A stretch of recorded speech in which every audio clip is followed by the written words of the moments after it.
पहलवान विनेश फोगाट और बजरंग पूनिया के कांग्रेस में शामिल होने के बाद सियासी बयानबाजी शुरू हो गई है। पूर्व कुश्ती संघ के अध्यक्ष और बीजेपी के नेता ब्रजभूषण शरण सिंह ने हमला बोला। उन्होंने कहा कि 18 जनवरी 2023 में जब जंतर मंतर पर धरना शुरू हुआ था तो मैंने पहले दिन कहा था कि ये खिलाड़ियों का आंदोलन नहीं है, इसके पीछे कांग्रेस है, खासतौर से भूपेंद्र हुड्डा, प्रियंका गांधी और राहुल गांधी। उन्होंने कहा कि आज ये बात सच साबित हो गई। इस पूरे आंदोलन में जो हमारे खिलाफ षड्यंत्र के तहत काम किया गया था उसमें कांग्रेस शामिल थी। इसका नेतृत्व भूपेंद्र हुड्डा कर रहे थे। मैं हरियाणा के लोगों को बताना चाहता हूं कि भूपेंद्र हुड्डा, दीपेंद्र हुड्डा, बजरंग और विनेश, ये लोग लड़कियों के सम्मान के लिए धरने पर नहीं बैठे थे।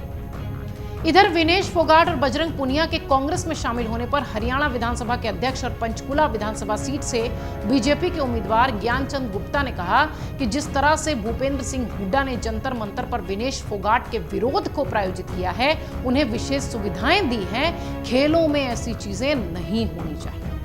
विनेश फोगाट को मैदान में उतारने के बाद कांग्रेस पूरी तरह से एक्सपोज हो गई है, बेनकाब हो गई है। वो एथलीटों के साथ राजनीति कर सकती है, एथलीट्स के राजनीतिक लाभ उठा सकती है। उन्हें ऐसा नहीं करना चाहिए, उन्होंने ऐसा किया है जिसके चलते ये गलत होता हुआ दिखाई पड़ रहा है। और जैसा कि हमने कहा कि इस पूरे मामले पर बयानबाजी के बाद सियासत अब गर्माती दिख रही है। पवन खेड़ा कांग्रेस की तरफ से जवाब दे रहे हैं। वो कह रहे हैं कि ब्रजभूषण शरण सिंह गलत थे और बीजेपी हमेशा गलत के साथ खड़ी होती है, और जो सही होता है, जो लड़ता है, जो सही आवाज उठाता है, कांग्रेस उसके साथ खड़ी होती है। इसलिए विनेश फोगाट के साथ कांग्रेस है। 6 खिलाड़ियों ने ब्रजभूषण शरण सिंह के खिलाफ FIR दर्ज कराई थी।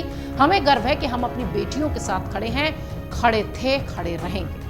हमें इस बात का कभी अफसोस नहीं होगा कि हम अपनी बेटियों के साथ खड़े नहीं हुए, इसका अफसोस होना भी नहीं चाहिए।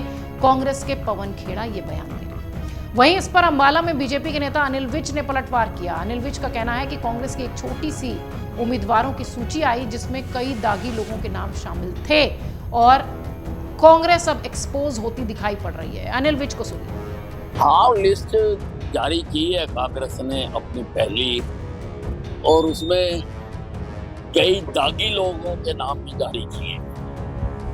एक तो व्यक्ति जेल में है, उसके भी नाम जारी किए। इससे कांग्रेस की पसंद नापसंद का पता लगता है, कांग्रेस को क्या पसंद है। और कांग्रेस के तो भूपेंद्र सिंह हुड्डा की जिनकी कल लिस्ट में नाम है, उनके ऊपर भी केस चल रहे हैं, और अभी उनके केस से संबंधित 834 करोड़ रुपए की रिकवरी भी हुई है। तो अब लोग समझ लें कि कैसे लोग आ रहे हैं कांग्रेस की तरफ से।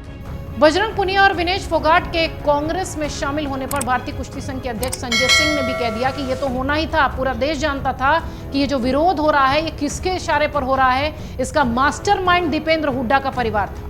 इस विरोध की नींव उस दिन रख दी गई थी जब प्रधानमंत्री ने ब्रजभूषण शरण सिंह की तारीफ करते हुए कहा था कि कुश्ती सुरक्षित हाथों में है। फिलहाल बयानों पर सियासत होना लाजमी है। विनेश फोगाट को टिकट मिल गया है और अब कांग्रेस बीजेपी में घमासान दिखाई पड़ रहा है, जुबानी जंग चल रही है। कुश्ती संघ के पूर्व अध्यक्ष रहे ब्रजभूषण शरण सिंह के बयान के बाद चर्चा इतनी निकल चुकी है आगे कि ऐसा लगता है कि ये पूरा मुद्दा चुनाव होने तक चलता रहेगा। और आपको बता दें, हरियाणा में 5 अक्टूबर को वोटिंग होनी है, 8 तारीख को परिणाम आएंगे। उससे पहले इस तरह के बयानों पर वार पलटवार दिखाई ही पड़ेगा। सियासतदार सियासत करते नजर आएंगे। फिलहाल विनेश फोगाट को लेकर सियासत अपने चरम पर है। अगर आप ये वीडियो YouTube पर देख रहे हैं तो हमारे चैनल को सब्सक्राइब करें और बेल आइकन को दबाना ना भूलें। अगर आप Facebook पर ये वीडियो देख रहे हैं तो हमारे पेज को लाइक करें।